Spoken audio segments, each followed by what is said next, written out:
Newly appointed Ministers of Housing and Water, the Honorable Collin Croal and Ms. Susan Rodrigues, during their first community outreach, engaged squatters within the Block X Liliendal and Turkan environs, commonly known as Sophia. The ministers reassured the residents, most of whom occupy lands along the government reserve, that while the ministry has a zero-tolerance policy for informal settlements, there will be no strong-arm approach, but rather a more inclusive and humanitarian one. Squatting has been an issue all across our country, and so it's something we are addressing. And as you know, Minister Rodrigues would have worked in this area too, did some work during the campaign, so she's familiar with many of you. And so many of you would have requested for us to visit, and that's why we came out, because it's our intention to try to address squatting is one of the issues to be addressed.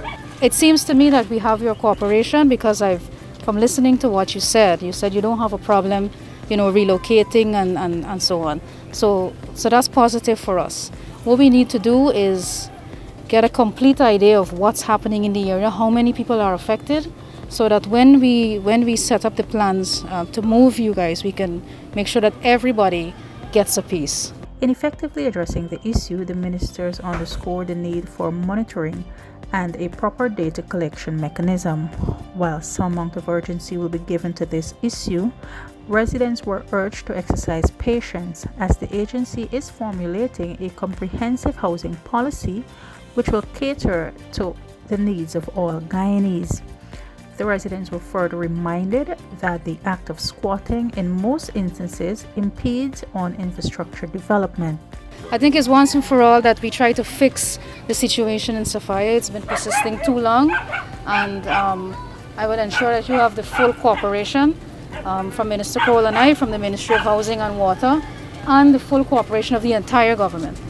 So we commit to working to putting this situation to rest, in a way, resolving it in a way where everybody is satisfied. Residents pledged their support to the agency, saying they stand ready and willing to cooperate when they are called upon to do so. We got intention living on the dam for all the days of our life. So if we could get a piece of land or somewhere just to make our family comfortable, because we don't know it's not right for them on the dam. So if we could get a little thing with the family, we could afford to pay for it and move out with the family, we can come out. Meanwhile, the agency continues in its effort to address this issue as we seek to relocate where necessary and regularize where possible.